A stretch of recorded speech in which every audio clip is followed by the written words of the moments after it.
Welcome to the Be Forever Cool podcast. My name is Rex45. It's Monday night. We got the crew in the building. We got Lewis, we got Reese, we got TJ. What's going on, fellas? How's everyone doing? We'll start with TJ. Doing good, man. We had a nice summer, hot weekend, good weather, a lot of racing everywhere. I mean, club racing, MotoAmerica, MotoGP, World Superbike. So it's good to see it all, and it's hard to get it all in, but overall, really good weekend of racing. Nice. That's what's up. Reese and Lewis, you guys were out in Cali. Reese, how was your? Well, I from the podium standpoint, you had a great weekend. But how things, man? I can't complain, man. It was a good weekend, long weekend. 3 races, for the weekend is a lot. Takes a lot out of everybody, the crew and the team. But for overall, getting podiums all 3 times actually, getting on the podium all 3 times is it's a great success there for us. I mean, we'll take it. So. Right. Should I give you my address so you can send that bonus money this way? I got a wife that's going to say, she gonna look at you like, hey. Nah, not necessarily. Lewis was good, man. You out there as well? How things, man? It was good. The weekend was good. The weather was great. The turnout was great. So, can't really complain. The results were really good overall. A lot of guys that I cheer for were on the podium in different classes at different steps, but all in all, it was a really successful weekend. And, we'll talk about it more, but, events wise and attendance wise, it was a really good event for MotoAmerica. Yeah.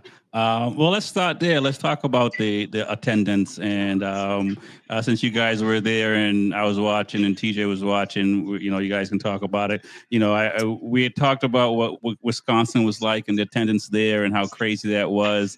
And it sounded like this was another great weekend. So what are your thoughts on the attendance? How was that for you, Reese? Overall, it seemed like the attendance was great. Luke can probably speculate on more than I can because he was, around more. But from what I could see in the paddock and walk around to the, to the truck, it seemed great. We had a lot of guys, a lot of fans on the grid walk, on the paddock walk. We had a lot of VIPs out there. So it seemed like overall. I actually walked up to the corkscrew one time, and the corkscrew was actually kind of packed. So, it seems like overall it was a great turnout for them. I don't think they complained. I think they had about 1,000 people on a parade lap, doing a parade lap with Wayne Rady. Oh, that's a lot. That's a lot. Yeah, Mr. Numbers guy. Is this the kind of numbers you like to see? Well, let me start by saying that the one big factor that, again, brought a lot of the crowd was the baggers were there. And, I know people don't like to hear it, but facts are facts, man. The baggers were there. Harley Davidson had a huge setup. There were demo rides for a bunch of different manufacturers, and the parking lot was full. And, a lot of the bikes that were out there, a big percentage were not sport bikes. So, I don't kind of poo-poo on that, because if we can get people out, whether they're racing baggers or hooligans or bicycles, whatever it is to get them out. But, it was packed. I will say that. Like, the parking lot was packed. The bike area was packed. Getting in and out was real interesting, especially on Saturday because of the parade lap. The way they kind of set up the parade lap is if you were in the infield, getting out of the infield, you had to wait for the entire parade lap to go by. And there was just a line going around the entire parking lot of people that would just want to do one parade lap. But other than that, man, it's cool to see like these people get this opportunity to ride their bikes, even do one slow lap or parade lap around Laguna Seca. I know for a fact as people are going up that hill on a 900-pound Harley Davidson, like they have a smile from ear to ear because they're like, oh, I'm gonna go down the roller coaster, and then they get up there and they're like, oh shit. Yeah. I'm sure they had like a little bit of a oh shit moment at the top of the hill because it's not your normal little hill. So I was actually looking at the corkscrew, not hoping anything happens, but anticipating somebody's going to eat shit. But luckily, like they actually had a police officer at the top of the hill, like actually slowing people down. So nobody tried to like back in a bagger and end up in the kitty litter. So it was good though, man. It was a good time. Do you think that the bagger series is going to help Harley with their numbers a lot and hopefully put them on in the black? No, I mean, Harley needs some internal business restructuring more so than just the baggers. The baggers are great because it's Americana type racing. Like this is something that their core fan base can get behind. But for Harley to get out of the doldrum they're in, it's more of a internal management restructuring. I mean, I think they've had a bunch of different C-level executives come in and go out over the past 5-6 years. And they just need like a really good C-level CEO, CMO that knows the industry, but is not kind of so narrow-minded within the industry, like doesn't have so much tunnel vision. Mm-hmm. You have to know your customer. Your Harley Davidson core customer is this particular person, but you also have to understand that that particular core customer is very small. And, a lot of the customers are aging out.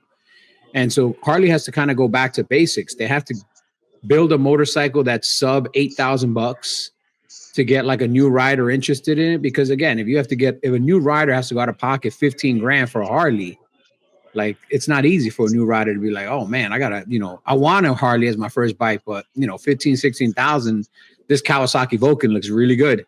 Right. So Harley just has to do a lot of high level business restructuring, put the right people in the right place, go back to their core, make their money off what they make their money off of, branded Harley Davidson apparel, having people inside that Harley Davidson ecosphere where like everything is Harley related. It's like you buy Apple product. You buy Apple product and then you got to buy this other Apple product because you buy that other Apple product. It works great with this Apple product. Right. And Harley's the same way. You buy a Harley, but then I got to buy a Harley jacket. And I got to buy a Harley gloves and I got to buy a Harley this. And there's going to be a Harley bike night. I got to go. And all of a sudden, like that's how you and they lost that for a while. Right. Because they didn't have that right people in place. But I think the team they put together now looks like they know what they're doing. And it's going to take a little while, but I think within the next like 24, 36 months, Harley will be able to start turning it around a little bit. Got you.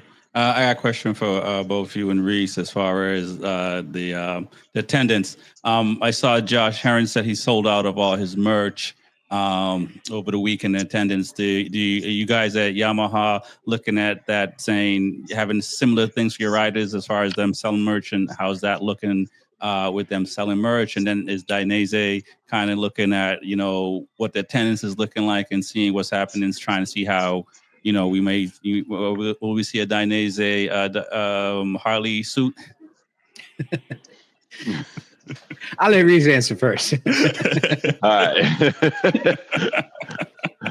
I mean, to just be speculating. I mean, talking to some of the upper management in Yamaha. I mean, we take notice to, some of the guys, the teams, selling merch. I mean, I brought it up. It gives the fan. I mean, a lot of fans that come in, they actually want a piece of their brand, whether it's Yamaha, Honda, Suzuki, whatever it is. They want a piece of their brand, especially their favorite rider.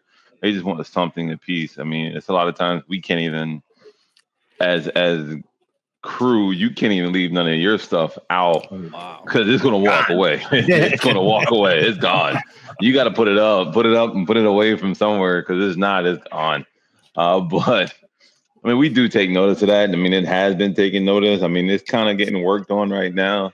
I mean, it's all up to upper management to see where it can go. And I mean, I speculated to them. I mean, it's a good thing because when fans come to race, like I said, they just want a piece, and that's what they want. They want to take something home with them, saying, "I've been here, I met this rider, and I got his T-shirt." That's what they want. They want something. Oh yeah. Yeah. On my end, I mean, for the riders themselves, I'm actually trying to work with a company just to help the riders kind of build their own merch and be able to put some money in their pocket, because building merch on your own is not easy. I mean, it's a pretty big investment for some of these guys that don't have deep pockets to do it. And then selling it at the track, that's a whole other investment, because now you have to pay somebody at the track to be working the booth all weekend. So what we're doing with some of our riders is we're working with this company. The company will make the products for the riders, and the riders will just have like a little QR code on their suits. And if you want some of the merch from the rider, you just scan the QR code on their suits. It'll take you directly to their website. You can order it. It'll get shipped right to your house. And that way you can support the rider, because a big percentage of that goes to the riders. A very small percentage goes to making the product in the back end. And this is like something that we worked out with this company. And it's very important for me, for the riders to see a significant chunk of change for everything that their name or their number is on. Right. And so far, we've got a few riders in the program, and we're going to, try to get more riders. But again, the other piece to that is some of the teams, depending on what you sign with the team now owns your name, your number. So you can't even make money on your own name or number. The team has to make money on it. And if the team doesn't want to make the shirts, then there's no additional income. And if they do, they keep the income because, well, I'm paying you. And this is like one of these weird things where I'm telling a lot of these riders, unfortunately, most of these guys are their own managers, or their mom and dads are their managers. And a lot of them are not business savvy. And they're just so happy to be getting paid for their son or their, to ride a motorcycle, that they'll sign some of these contracts that when you really dig into them, it's like, it's great. You're getting paid. You don't have to pay but like, this is an opportunity that you're missing here. This is an opportunity that you're missing here. And even within the contract, sometimes there's pieces that are missing that, why don't you have this in here for your kid? Why don't you have this in here for your kid? And again, it's great, because if you came from nothing and you're getting paid to ride a motorcycle, you think you made it. Right. But the people that know sometimes are taking advantage of these people that don't know. And they're leaving a lot of money on the table. So we're trying to work with some of these riders to kind of educate them a little bit more before you put your name on that contract. Like, read it, understand what you're signing, what you're getting, and what you're giving away. Because if you give too much away, like, it's great. Hey, I'm going to make 90 grand this year to ride a motorcycle and not pay. But you left another 60, 70 grand out there because this company was willing to pay you $30,000 in contingency, and this company was willing to pay you $25,000. But since you signed that contract, you can't do any of that. Yeah. Now that's education, financial literacy. These are things that when that everyone had to stumble through. We've heard it from Lewis Hamilton all the way down when the parents are in the business and helping them, and you can only take them so far, and sometimes even that gets a little relationships get severed in that process of letting people go and that stuff. So it is definitely crazy, but it's cool what you guys are doing and helping these riders out, or trying to. Let's talk about the race. We'll start with TJ on this. Race one. My thoughts when I saw the end of it, I was like, man, Josh might get another, three-peat. But it was interesting to see what Bobby Fong was doing and stuff like that. I was going to text you, Reese, and talk trash, but I figured I'll wait. And lucky thing I didn't, because the weekend turned out pretty good for you guys. So I might have been PJ Jacobs. Talking too soon. Too soon. So TJ, man, did you catch the race, and what were your thoughts? I mean, I caught more of a race too, but I mean, I always like Josh Herrin. That's one of my favorite guys. I've been watching since I was, getting into bikes since like 2014. So just watching him do what he's doing is just very impressive. So just seeing him win is good to see. But I do also like, my Yamaha guys out there. I definitely root for Bobby Fong and Jake Gagne. So for what Bobby Fong was doing to keep up in front, it was good to see. I think it was definitely, I don't want to say it was overdue, but, I think especially Reese, I know you guys been rooting for Bobby to, to try to stay in the front of the pack and prove himself more. I know he's been on different teams in the past, but overall, I thought it was the first two races were really good. Happy for see Bobby and Jake get on the podium, so that was pretty cool. But yeah, I got no complaints about the weekend. I thought it was really good overall. I also was watching some of the other guys like in the super sport class. How Schultz and PJ Jacobson arguing. I thought it was cool bringing some life to the sport a little bit. But and then there was obviously some incidents going down the corkscrew, people getting ran over a little bit. So it was a little interesting weekend and seeing the parade. Yeah, So I thought it was powerful. So. You know, they teach you in class that, you know, in penguin class that, you know, if you fall, just, you know, stay on the ground because, you know, bikes run over something 10 inches or at least. And we got to see it live. I got ran over before on the track after I crashed, so I know it's possible. But for whatchamacallit to stay up, that was the first time I saw somebody actually stay up after running over someone. So that was pretty wild to see. And we'll talk about that a little bit more. Louis, you were there in person. I don't know if you saw all of the racing, doing all the other stuff you were doing, but what was your thought on race one? Race one in Superbike was really, I thought it was good. You know, I wasn't a super fan of the results because there's a couple of guys in that class that I cheer for more than others. But you gotta give it to Josh Herron. Like, he was able to kind of get out in front, and especially had a big crash on Friday. So, a lot of people are like wondering, how you're gonna come back, because you're pretty sore the day after a crash like that. Right. Whether you have an airbag, you don't have an airbag, you don't break anything, you're still sore, man. You get whipped around like that, your head gets whipped around, your neck is stretched, like. So it was good to see that even if he was hurt, like, he was well enough to like be very competitive. And I was hoping for slightly better results for the Yamaha team, but it was a good little mix, all in all. We had a Yamaha, Ducati, and a BMW all right there, so it was a good mix. And then the first super sport race, I was super surprised because I know Blake's really fast, but I've talked to him a lot of times, and sometimes I think he's getting more and more confident in himself, because at the beginning of the year he was like, he's raced in super sport before on the R6, now he's on the R9, and he was really competitive on the R6, but now he's like, I'm on the R9, it's a new bike, it's a new team, I have to get ready for all these new things. And Matt has been with this team already before, so he kind of knows the dynamics of the team. And then he also starts looking at the starting grid, and it's like Superbike rider, Superbike race winner, Superbike race winner, British Superbike race winner, Superbike race winner, factory Superbike race winner, Blake Davis. It's like, and I said, you can't look at it like that. You got to look at it as, this is a great opportunity for you to ride against, hands down, the fastest guys. It's not you and a bunch of kids fighting each other for milk money. Like, now this is like professional league, and you got to see how good are you. This is how you prove how good you are. And he's been mixing it up, staying in the top 3, staying in the top 4, bunch of little podiums here and there, and got a win not too long ago. And then he gets his win Saturday.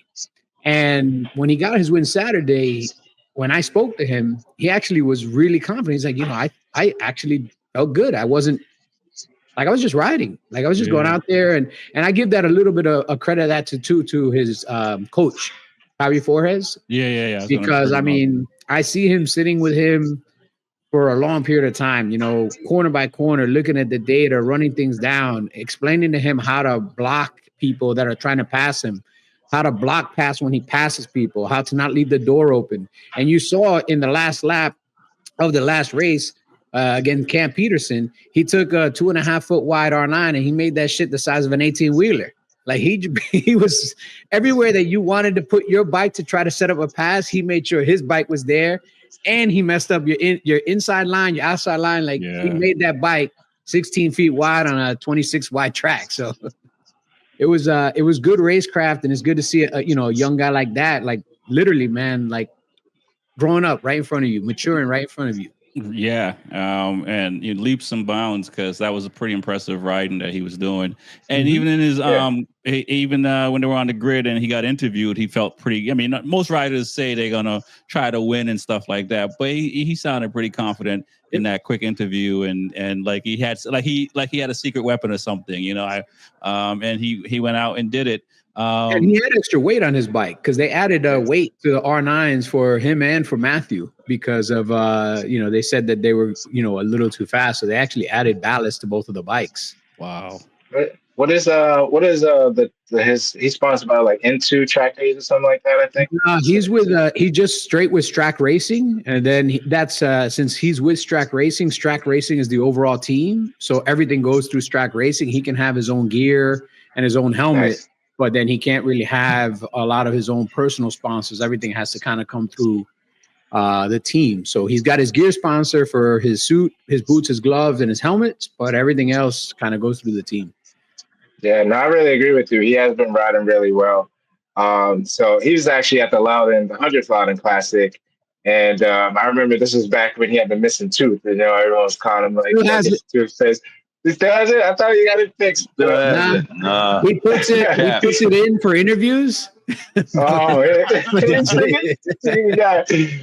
But yeah, he's been riding really well since then. I think he got 3rd place in the Classic. You know, got some money, and I've been watching him since then, and he has been improving. It is nice to see him get a couple of podiums, especially at Laguna. So yeah, but that's cool what he can do. Like when you talking about the contracts, see your real numbers guy. So you definitely want to sign something where you can benefit off of, not just get in the books, you know. So. Right. Reese, man, you were there in the paddock the whole weekend. What were your thoughts on race 1? And were you a little bit worried? I mean, I don't know how you could be worried second and third, but, you know, we're a little bit worried, after race 1.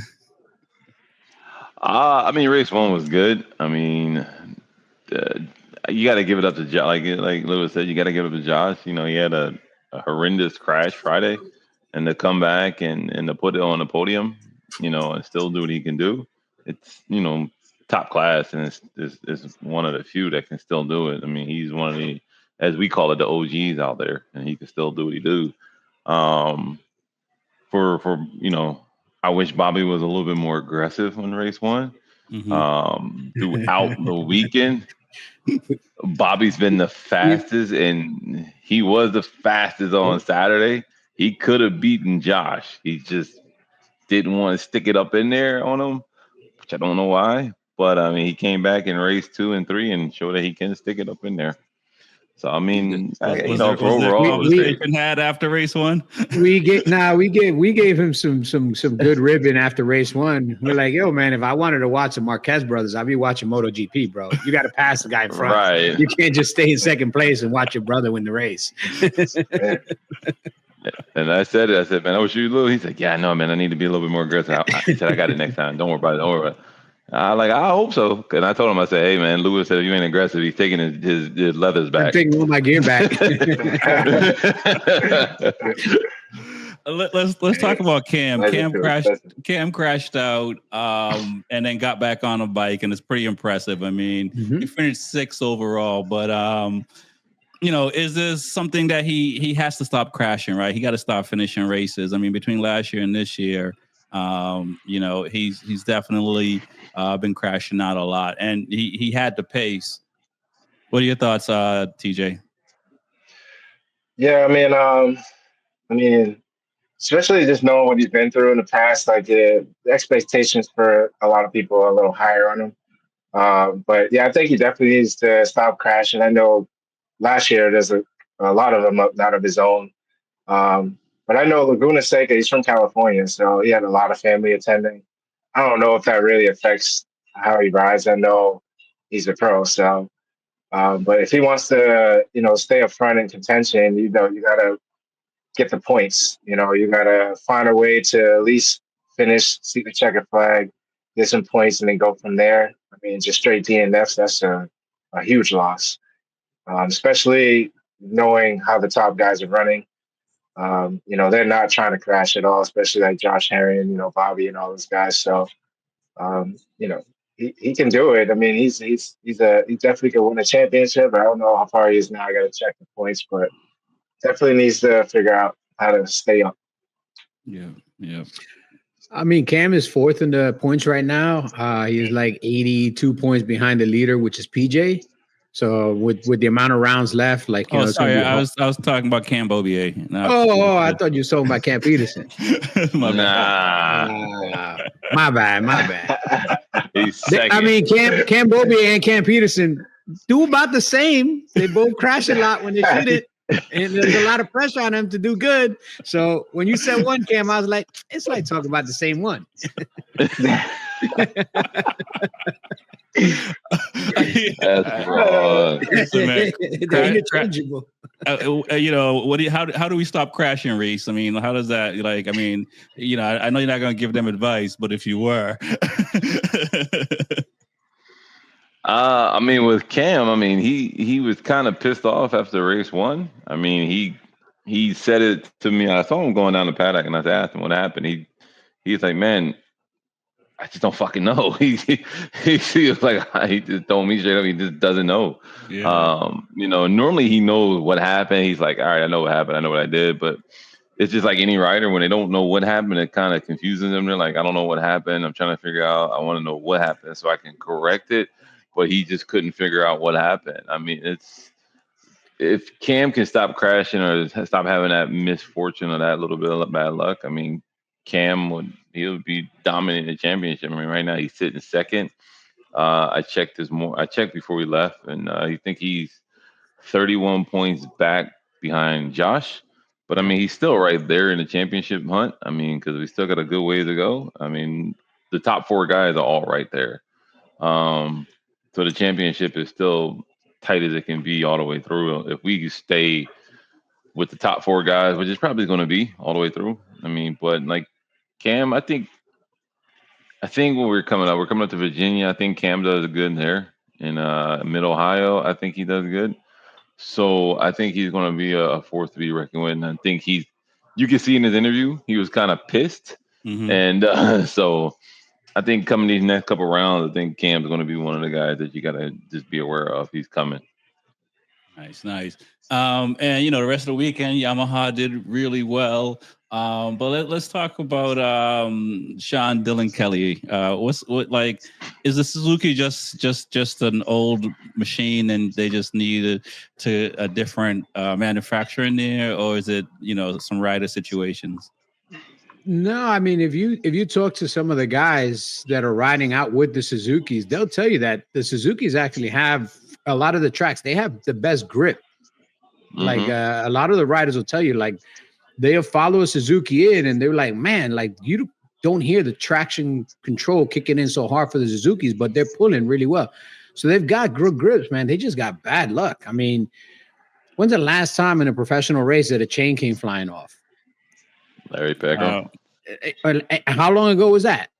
Like 10 years? It wasn't recent. No, I think it happened with Vinales. Might have happened with Vinales in MotoGP. Yeah, but he probably broke that link himself. He was trying to get a contract, bro. You remember that? It's possible.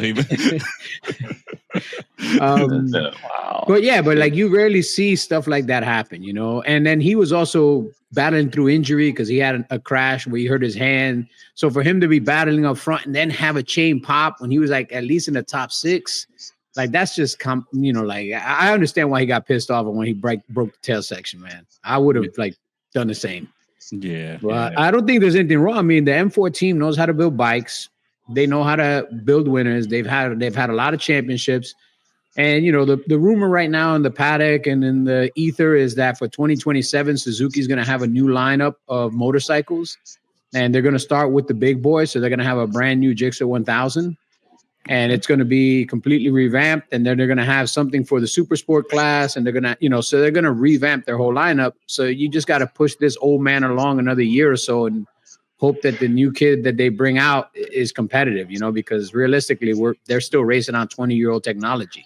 I was going to say, oh, man, more like grandpa. Yeah. Dude, at this point, he's sending his kids to college. Still love my Suzukis. I do too, man, but I know that a 2006 Suzuki and a 2017 Suzuki are like 98% the same minus an IMU and some body work. That's it. Same bullshit. Yeah. So, Reese, for you guys, what's the takeaway for the weekend?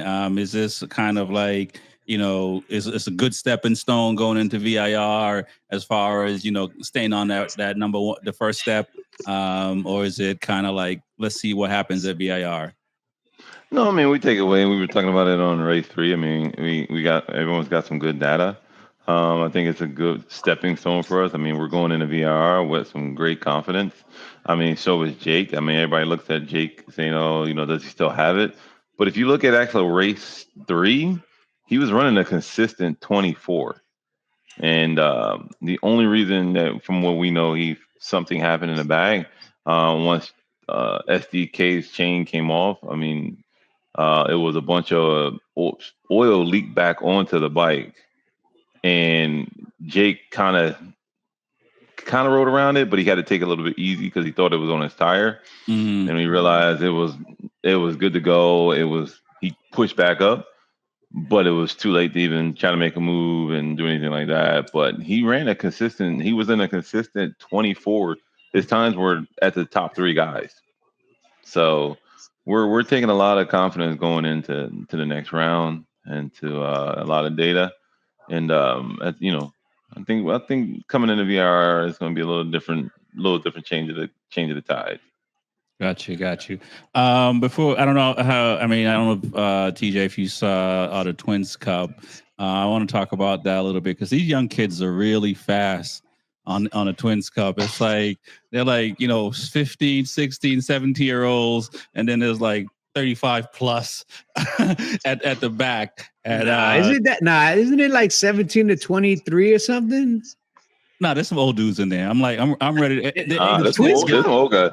Yeah, there's some old guys there, man. You can raise up to 55 in the Twins Cup. Really? Yeah. So I got like a couple years before. I was gonna say, me and you got like 2-3 years to like get this in before we hit the cutoff. I'm not about to get my ass beat by a 13-year-old. Sorry, man. I'll keep my ass in the paddock. Come on, man, you got to show up. But that's not the reason I'm talking about. Not because I'm going racing, but what are your thoughts on Chapin, Avery, and I can forget. Mario. DeMario. I mean, those guys. Like, I think he's just going to run away with it, right? DeMario, because he technically he shouldn't be in that class. He was supposed to have a super sport ride. And then it fell apart at the last moment because he was going to do double duty. He was actually going to do Twins Cup to defend his plate and do super sport. And the super sport thing kind of fell apart, didn't come together. And he ended up doing Twins and the Kramer Cup. Okay. And even in the Kramer Cup, he's kind of running away with that one as well. Because again, for his age, he's at the talent level where he should be in that next class up. And he kind of like stayed in this class because, again, he wanted to defend his plate. But he had another opportunity that didn't happen. And, Reese will tell you, like in the paddock, in a professional racing paddock, only 1% of promises actually ever comes true. 99% of promises never come to fruition. And this is kind of what happened to him. So like right now he's in this place where he's like, everybody like, it's a little bit cockiness, but dude, I'm winning by 10 seconds. Like, I'm just out here riding a track day while everybody else is racing for second and third. I'm hoping somebody sees how good I am and gives me an opportunity in a different class, next class up, because, I'm what am I doing here, man? Like, even though I'm only 16 years old, like I need to be in a different class. I can't keep racing against these guys that I'm beating by 10. I'm lapping guys less than 8 laps into the race. Like, it's crazy. I think he has from the rumor mill, I think he has a seat over there at HSBK next year. Nothing. Like I said, 99% of the promises never come to fruition, man. Well, he did a test, and then all of a sudden, Cam Peterson healed up real quick. It was like, no, I'm good. I'm good. I'll be back next week to ride my bike, man. You don't need to give that kid my bike. Because if Cam knows that kid rides, he might go lose his seat. Yeah, exactly. Can't lose your seat if you never let the kid ride your bike. Well, remember there was supposed to be two riders over there this year. The other one's hurt. So that's the rumor mill that seat that's vacant, he may end up slotting in. Okay. Man, that was the rumor. Yeah, he definitely deserves a seat where he can be more competitive for sure. And he's a young kid, and these young kids, I mean, they're going to be coming for a lot of people's seat in the next few years. Honestly, I think there's 3 kids under the age of 18 right now that they're the future Cambobier's, Jake Gagne's of this class, man. Like they're the 3 or 4 kids that I see right now that I'm like, these 3 or 4 kids are lethal, man. Yeah. I didn't get to watch the Twins Cup, but I was gonna say, it looks good seeing Mr. Matthew Chapin get second, even though he did 10 seconds behind DeMario, but he also had almost 10-second gap within in second place. So for him winning last year in the did he win? Yeah, he won last year. The Junior Cup. Junior Cup, and then he moved up. So I think he has potential as well. Mm-hmm. Yeah, no, for sure, man. I mean, again, if you take DeMario out of the series, between Chapin and Hank Vosberg, which hasn't been in the series that long, like for a kid to just come in, I mean, I think he missed the first 2-3 rounds and just kind of jump in and already right at the top, getting up there in the points. Like those 2 kids, take DeMario out of it, those 2 kids are like the fastest kids by far in the Twins Cup, man. By far. Like amazing young kids, man. Pretty wild to see. But let's get into MotoGP, which is also pretty wild to see. Crazy weekend overall. I could have finished that race in the points. You know that, right? I just didn't have to crash. Like, right. I could have got lapped 7 times. I could have got lapped 7 times and still walked away with a couple of points. That was a straight crash fest. You could have. That's the first time in a long time that I've only seen 10 bikes finish a race. I'm trying to think. It's been a long time, man. It must have been a rain race. Yeah. Because it had to be a rain race. But what do you think? I mean, they started with 18 riders and ended with 10. With 10, that was pretty wild to see. But what are you guys' thoughts on the sprint, qualifying, and then the overall weekend? We'll start with TJ. I mean, the first time I'm getting out there, everyone just wanted to see what Mark wanted to do. But I felt like the practice and all that went pretty well. For the sprint, with the rain coming into play, we all know Mark was going to be Mark, and at this point, it's really over. He's shown that. Just to show him the way his class of just, even though he bumped the start a little bit in the pole, and to come back. I think from 6th place to manage through the rain and to still get in the first place after just 15 laps, so, this just shows just his finesse and his like how smart he is and what he knows what he has on the table right now. So he knows it's his to lose. But I thought overall for the sprint, Bezzecchi being back up there was pretty cool. And I think KTM still needs some work. It was tough to see Maverick go down the way he did. Oh, man. So, no, that was a little blow. And so that was a bike down for them. And then especially what happened into Morbidelli. I don't know, was that in the sprint or the GP? Yeah, that was the sprint. Sprint. Yeah. So that was tough to see as well. But because he was running good. But overall, Mark, we knew he was going to take that. This is king of saturated. Nice. What are your thoughts, Reese? Honda looked good out there. Zarco in the qualifying, not in the race, they fell back, but in qualifying, there's some other brands that look good in qualifying. No, I mean, they look good. I mean, I got a chance to catch a little bit of the qualifying near the end. I mean, from what I saw, they look real good. It's nice to see other brands up there in the top place and competing and wanting to compete and seeing if they can get back on the top step of the podium. So I'm kind of happy that I saw Luca Marini and, Zarco and all them, qualifying doing a lot better. I wish it wasn't a big crash fest in the race and, to see them actually compete with other, brands and not just compete with 10 bikes, I know. But hey, I mean, you take advantage of what you got and go from there. I mean, like, TJ said, I mean, at the end of the day right now, I mean, championship is kind of over. So you're pretty much fighting for 2nd, 3rd, and 4th. to see where you're at, just to get their performance money. And I mean, that's a big paycheck for them. So might as well just go ahead and get for it. Lewis, what are your thoughts, man? The overall weekend. I mean, I had Mark winning both races. The sprint race when the rain came down and he had that moment and he ran wide, I was like, oh, maybe somebody else can take this one, because in the rain, it's a little bit of an equalizer, and Bez got a really good jump. And Mark had to mix it a little bit to get through some of the riders. But then once he started getting to that open air and just started putting his head down, and I mean, I was following him through one lap where Digi was behind him. And when the lap started, Digi was only like one bike length behind him. And as soon as they got past the triple left-handers, like Digi was like 25 bike lengths behind him. I was like, this is a wrap, bro. Like, bro, how do you get 25 bike lengths on the dude that was a bike length behind you in a series of 3 corners? And it's just like this. When it comes to counterclockwise tracks, I looked this morning, he has like a 59% winning percentage. Yeah, so if it's a counterclockwise track, he's going to win 1 out of every 2 races, more than 1 out of every 2 races. Like, that's a crazy number to think about. Like, this dude is going to line up at these 6 tracks, because there's 6 tracks that are counterclockwise on the schedule. And the chance of him winning at least 4 out of the 6 is better than the chance of anybody else winning even 1 out of the 6. Like, that's crazy, bro.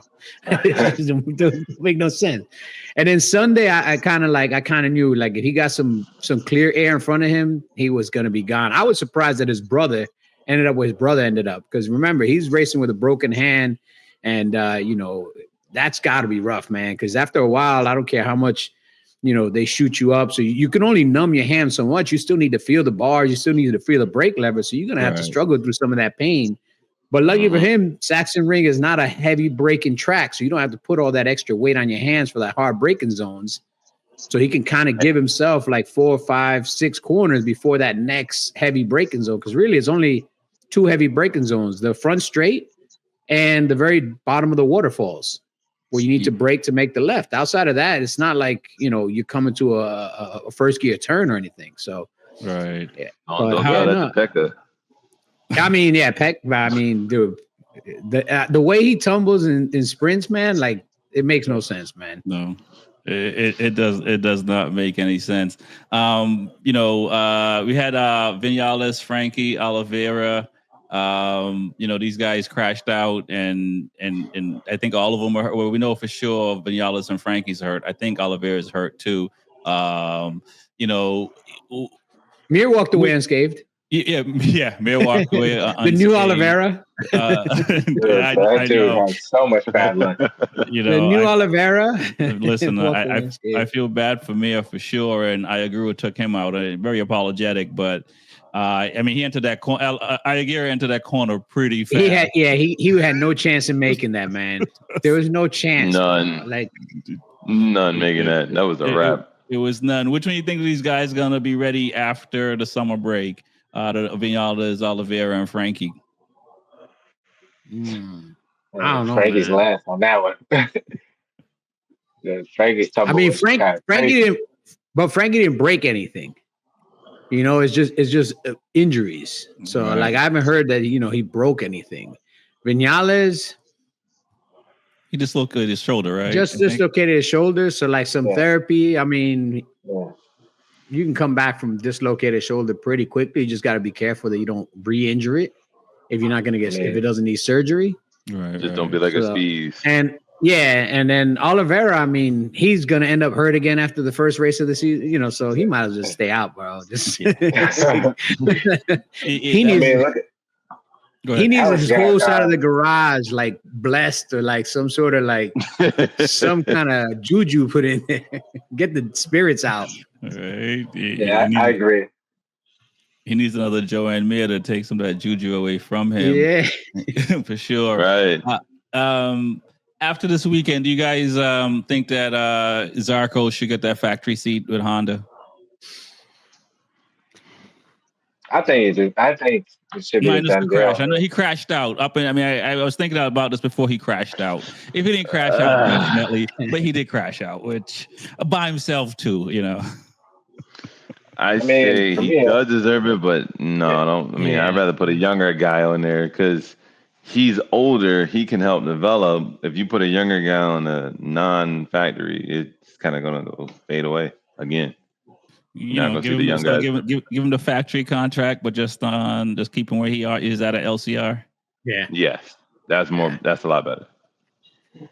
As far as who's going to get Marini's seat, that's still up in the air because, now we got this whole new Aprilia hubbubaloo where they're saying that they got a contract and unless, they get a judge to say otherwise or something, like Martin's not going to be able to ride for anybody else. And then Dorna CEO pretty much said the same thing. If he's not riding with Aprilia and there's nothing that legally says that he doesn't have to ride with them, if he doesn't want to ride with Aprilia, we won't give him a license to ride anywhere else. Right. I think that Jorge Martin should have called up Bezecchi and give him some money and tell him to slow down a little bit because now make me look good. now that Aprilia's been on the box a couple of times, it's hard to sit here and say it's not competitive. But Right. again, it's competitive on specific tracks, just like any other bike. It's the Ducati's the only bike that's competitive on 90% of the tracks. Every other bike is competitive on 80, 70, 60, depending on the bike. KTM, they've got their bikes, their tracks where they're competitive. Yamaha has their bikes and tracks where they're competitive. Ducati's the only one that like weekly at almost every track is at that high level that they can race at every track and be competitive.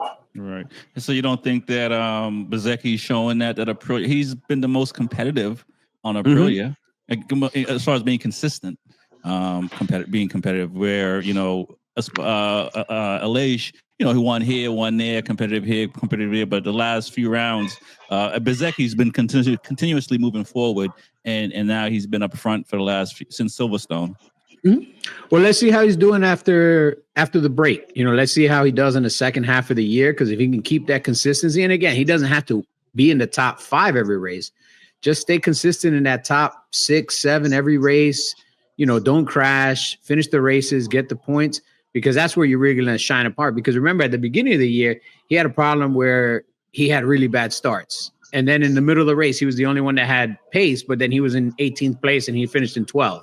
Right. Now he's not having that problem where he drops back in the beginning. He's able to stay competitive in the beginning, the middle, and the end. So maybe they found something, because again, he was first year. They got to set the bike up, tried a bunch of different settings, what works for him. Maybe they found something that works for him that now lets him be competitive beginning, middle, and end. And let's see if they can carry that over to the second half of the year. I would love to see Aprilia up there right at the front with Ducati and another 1 or 2 manufacturers. Yeah, I don't know what the weather condition was like, but he was the most competitive manufacturer until he crashed out against the Ducati in the main race itself, even in the sprint, but in the main race, because Alex tried to pass him, he got him back. I forget who else tried to pass him and got him back and kept the position. It's just gravity beat him. It would have been good to see Aprilia back on the podium again, but that was unfortunate to see like 3-4 riders go down in turn 1. Yeah, that turn 1, man.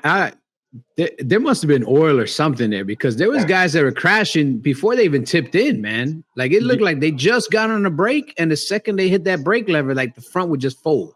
Yeah, like there was guys crashing early. Yeah. I mean, we had 8 riders crash out. And I mean, the worst ones were Bezecchi and De Gennatoni, even Acosta, because he crashed out early. And lucky thing that bike dug in the middle, because that could have went back on the track. Yep. Any thoughts on outside of oil or anything? I don't think it was oil. You think it was the temperature? Maybe I think it was probably temperature. They shouldn't crash out now. Yeah, I can't call it. Say again, Reese. Maybe his leaning was too low or something. No, I was saying I'm with everybody. I don't know what was on. There's had to be something on that track, because you're not even on tipping point yet, and you're just crashing out. Like, what's going on with this? That's too many people in one turn. Yeah, no, crazy. Louis, are you guys gonna put a clause in Morbidelli's contract there for replace Zipper next time and do not force? So Dorner released like a press release yesterday or something where they grabbed the suit, they did a full inspection of the suit, they can't find anything wrong with it, they couldn't find anything that mechanically was wrong with the suit, so they can't determine exactly what happened. We're going to take the suit back. Obviously we're going to run through as many tests as we can as well to see exactly what was the situation.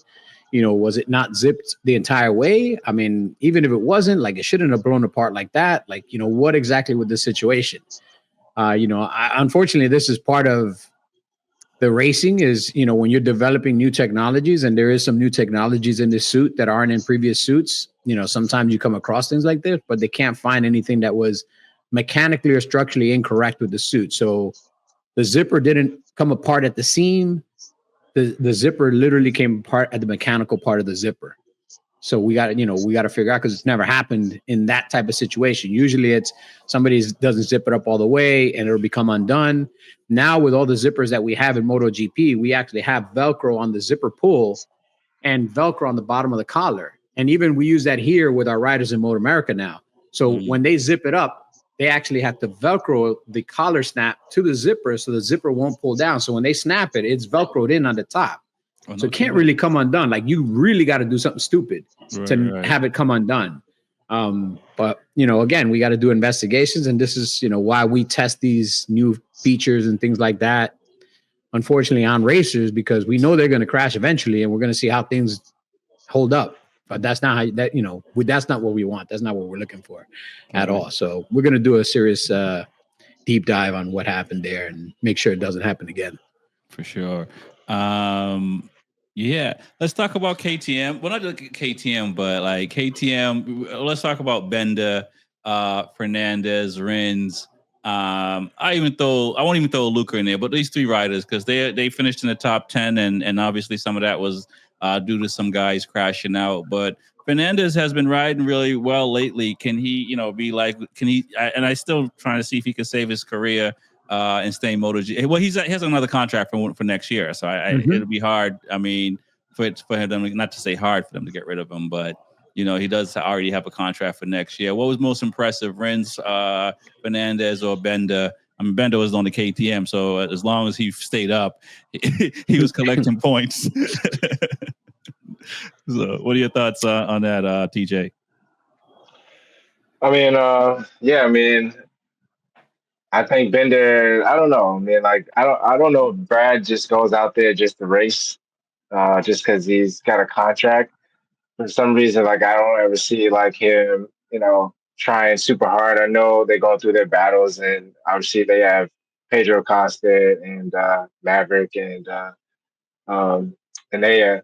But I feel like he hasn't really tried hard this season, or it's just out there riding. So for him to get top 10, yeah, a lot of people crashed out. I don't find that super impressive. It's just kind of where he fell in.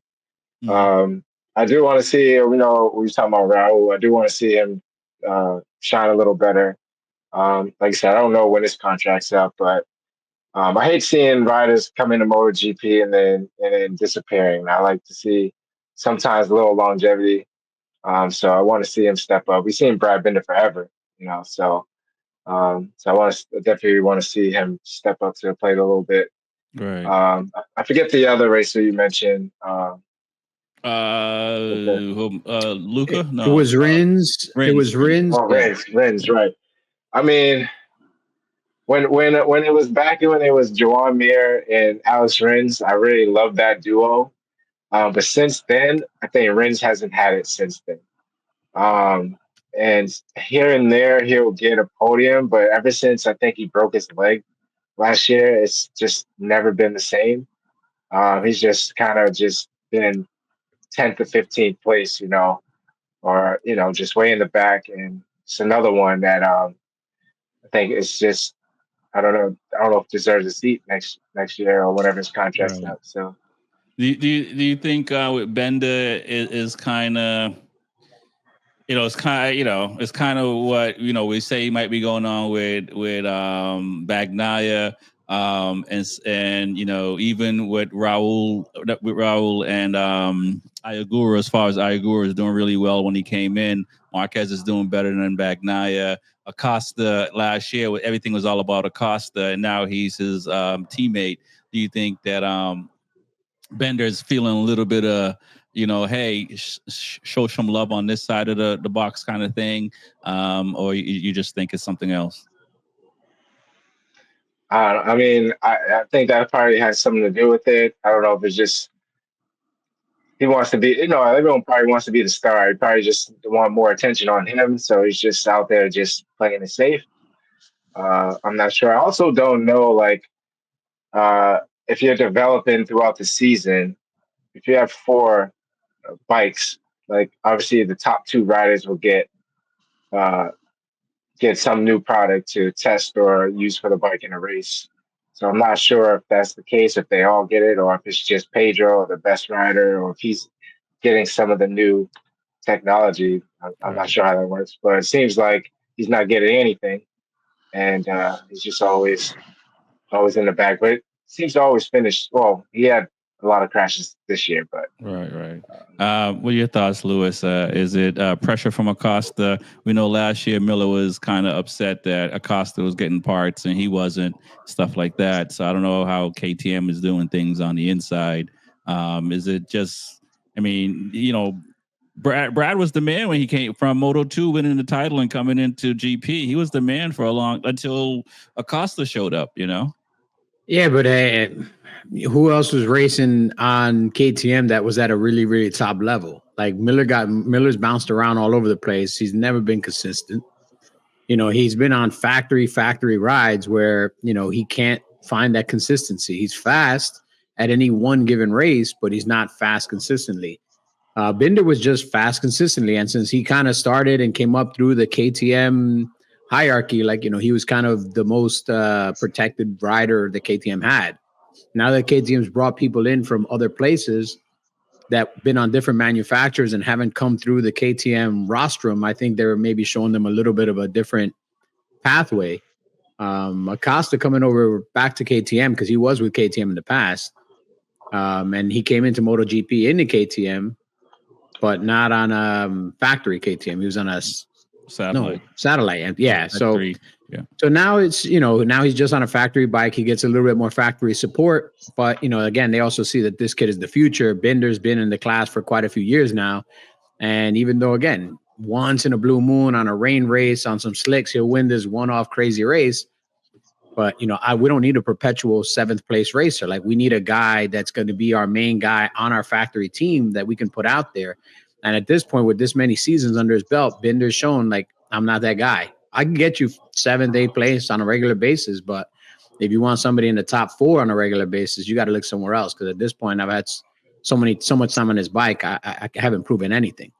Yeah, So, and then as far as Rins, same thing, man. I think ever since he broke his leg and that injury last year, he came into Yamaha with the expectation that he's going to have a bike that will handle similar to maybe the Suzuki where he had his most success, since he is like one of those really smooth, edgier tire kind of like corner speed riders. Like, he's a Lorenzo style rider where corner speed is where he really makes up his ground. But, this year the Yamaha doesn't have the best top speed. He hasn't gelled with the bike at all. I mean, you see it in his results. Not that anybody's doing phenomenal outside of Quartararo on the Yamaha, but I mean, he's not even, Jack Miller's outperforming him on a satellite Yamaha. And, so I think Rins is probably at the end of his career at this point. I don't think he's going to find another home after this, unless he tries World Superbike or something else. I don't see another team hiring him to jump on their bike at his age, with his mileage, with his injuries and everything. I hate to say it because I really do like him. I think he's a great rider. But, we got too many hungry sharks looking for seats.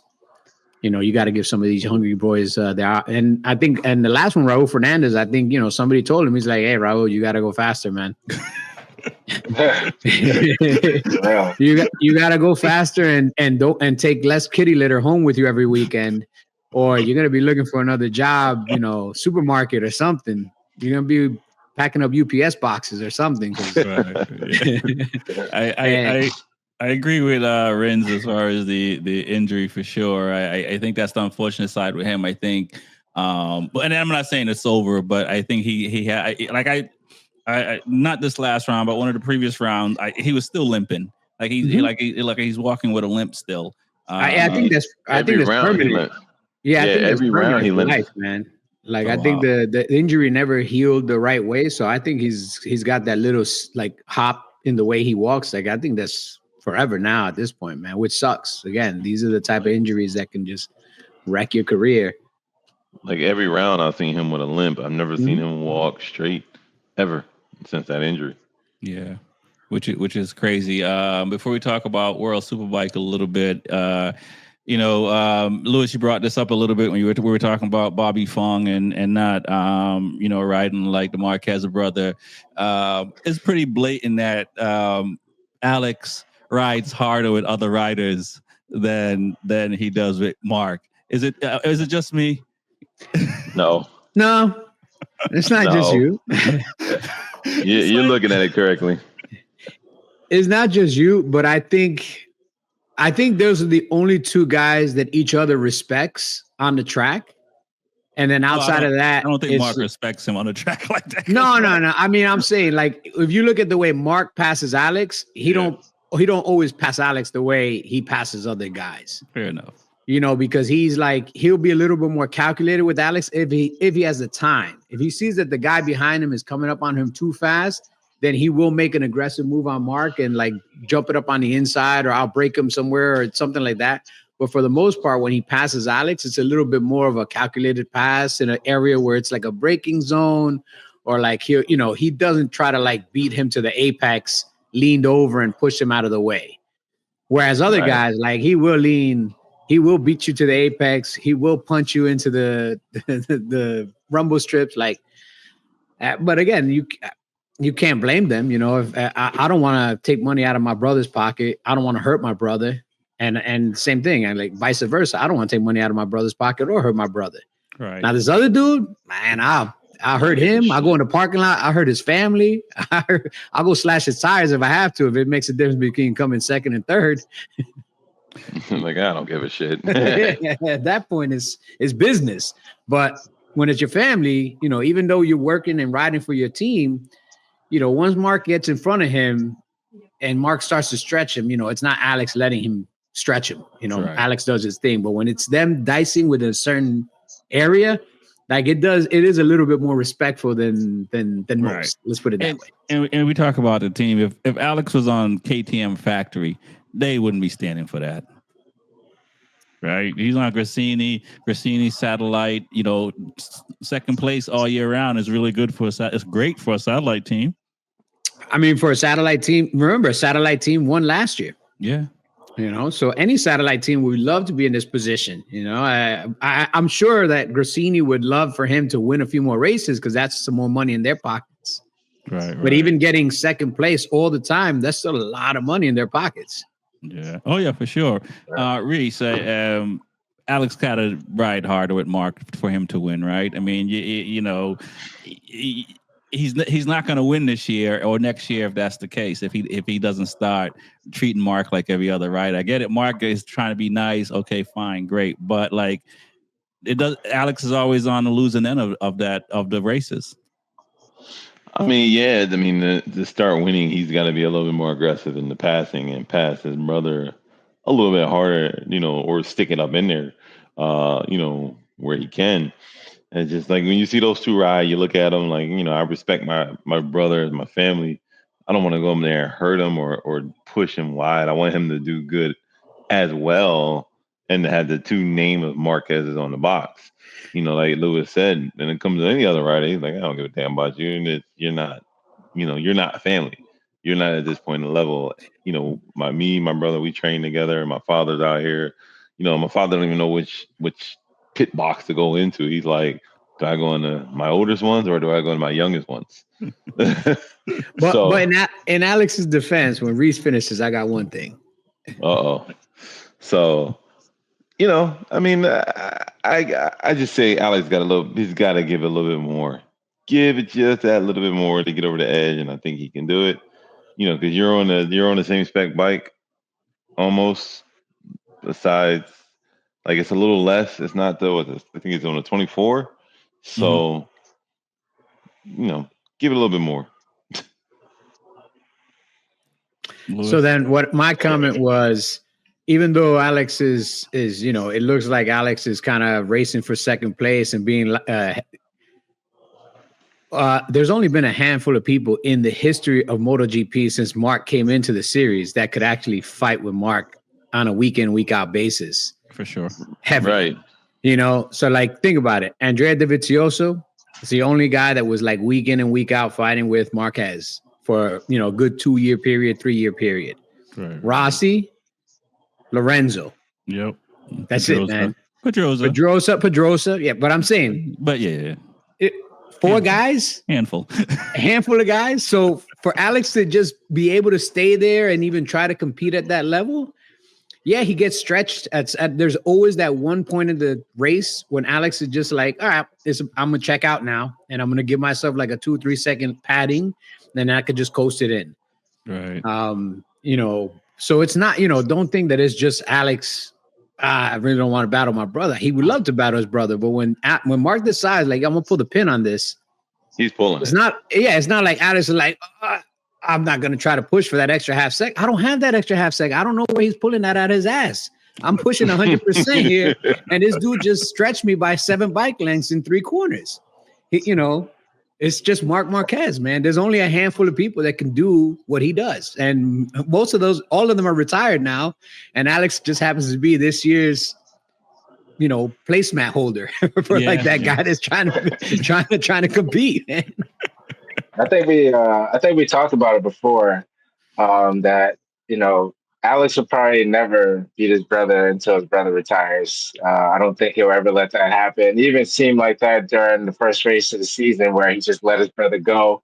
He was like, all right, you go ahead, let you see how it feels. And then just, I can't let you win yet. Yeah. And looking at like the brothers that we had in the past, like Brad Binder, Darren Binder, Paul Spargo, Alicia Spargo, there's always one that's like, obviously better than the other. So you kind of like, I expected kind of the same with the Alex and Mark, and the year Alex had last year is nothing compared to this year. He's having a tremendous year. Obviously, he's on a great bike, but I just hope that he finishes well, and then obviously to see what he can do next year.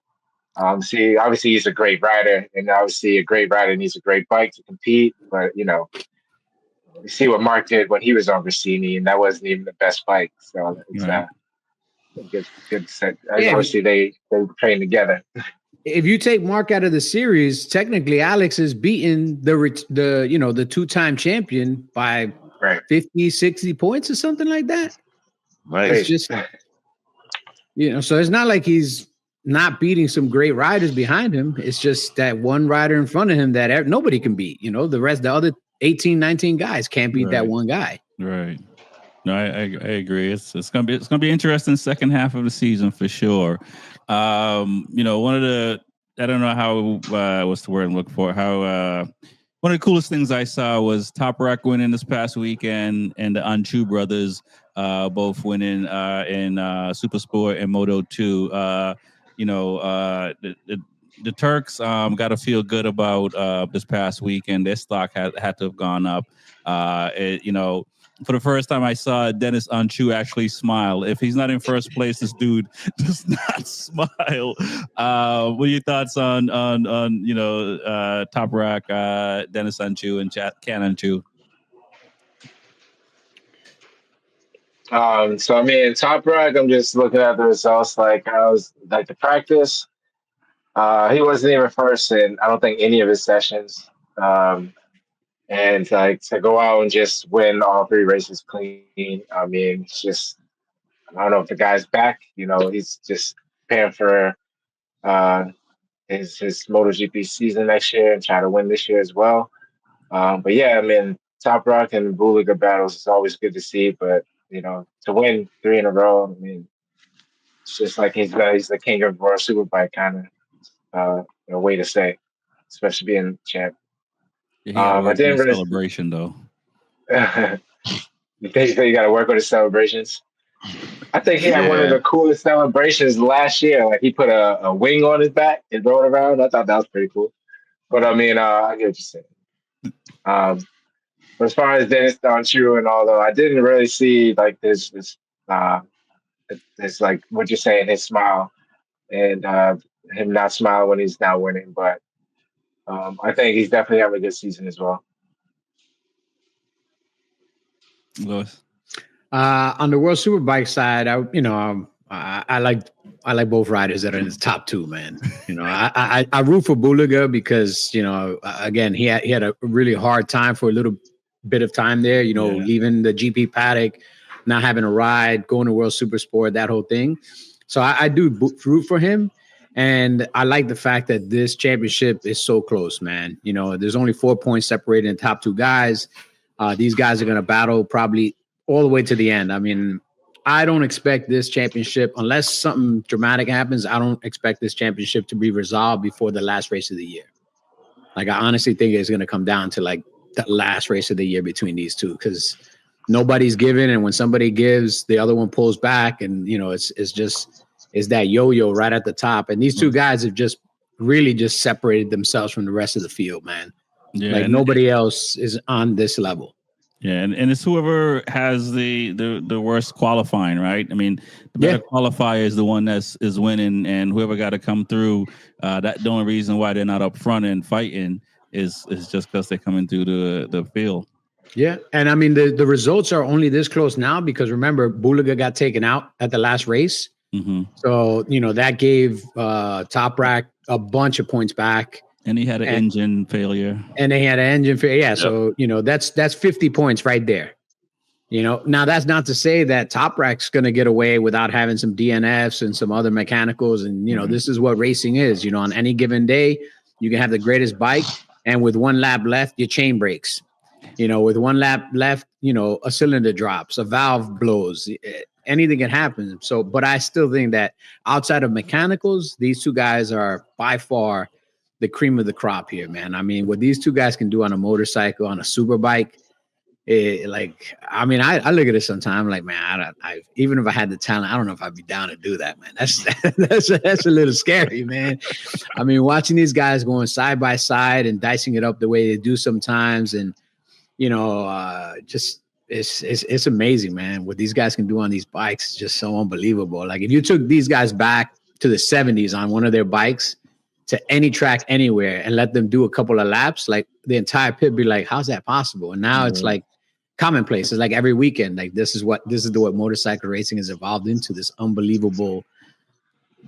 It's a ballet of gravity, man. It's literally it's gravity defying. We're trying to figure out how to beat gravity on every single corner using, less than a quarter of inch of rubber on the side of a tire. It's wild, bro. I love it. That's why we're here, man. We love it. What are your thoughts, Reese? I mean, first and foremost, I haven't heard it, but I got to give a good shout out and good respect to my good friend over there, Garrett. I mean, taking 2 top 10s, 8 and 6. Yeah. So I definitely got to give a big thanks to him. And contract. He got a new contract. Right, with his new contract with his team. So I mean, that was a very, very sporty of him. But with Top Rack, like, man, that's just. It's like you're the king. You're another Marquez in this league. Can't be touched. Can't be. It's just dominant. And he wins in dominant fashion. To see him win each race this weekend, I was like, it was almost kind of like I was at the point of like just either get a DNF. I wanted to see a DNF just to see some drama. Like I was hoping like either he crashed or the engine failure. Yeah. Just give me something. Alex was running with him until he crashed out in race 1. Alex was definitely running with him. He was, but you wanted to see something like, something's going to happen. I'm anticipating something happening and nothing happened. I'm like, dang, this man is just dominant, and I'm just hoping, but like Lewis said, I think this is going to go I think it's going to go down to the last race, the last round, the last lap, everything. It's going to go down to that. I don't think the championship is going to be determined any sooner. I think it's going to be determined at that last round coming. Okay. 2 questions before we get out of here. Who should get Alvarez seat and who should get Top Rock seat for next season? Oh shit! Oh man, I know BMW is looking at Moto2 riders and MotoGP riders. Like they made a press announcement that, right now they're not limiting their search just to the World Superbike paddock. They're looking at Moto2 and they're looking at current MotoGP riders that might be without a ride. Aaron Canet. Nah, man. Like I said, maybe if he got 2 or 3 more tattoos, maybe, but I don't think he has enough tattoos right now, man. Honestly, man, I think it'd be somebody they want to name. They either want a name or a big talent. So it's either going to be someone like a Jack Miller or somebody like that. That comes with a little bit Jack of like Miller, Raul, or Alex Rins. One of them. No. Nah, he's like Rins, but yeah. Well, I'm just saying, it's just a TP option. Yeah. I can see some Moto2 riders. Manzi will be good, but I don't know if he's going to stay in the Yamaha family when he moves up to Moto Superbike, because he should move up to Superbike at some point. You never know who's going to take Ray's seat next year, so. Yeah. Oh, yeah, right. That's right. He might go somewhere else too, right, Ray? Yeah. Rumor mill is talking about going back to Honda. No, Ray supposedly the rumor mill is that he's going to end up on the same bike with one of the Losar brothers, the Ducati. The VDS. Yeah, he's going to be the second rider on that. Yep. Okay, I can see that. Petrucci, should he go to the factory seat? He's doing really well, third in the standings, and too old. Yeah. Just everybody in World Superbike's old. Yeah, but you can give it to a younger guy that can be groomed by Bulliga, and Bulliga can help bring that young guy up if you get a young guy. So once Bulliga leaves, you got the next guy stepping in the Bulliga seat right in the shadow, and you can keep that dominance going. Okay. I'm rooting for Petrucci, but I feel you. It makes sense, and I'm saying here, I doubt he would want like a 1-year contract. So, it's better to have a 2-year than a 1-year, right? So I don't know if he would go. He did 1 year with Ducati factory in MotoGP. So, but like Lewis said, man, that 1 year, when a rider has that 1 year, year contract, it's kind of hard to give it your all, because you're at that point where you're like, I want to give it my all, but then I don't want to throw this shit down the line. Right. 2-year contracts only. Well, guys, until next time, this is pretty dope. It was a pretty crazy weekend with all the racing. I had all my screens. I had a race on. It was one of the few times I could watch racing from like 5 a.m. until, when you guys finished in Cali. Right. It was good times, man. Trust me. I was up early watching the race before I went to the track. So it was good times.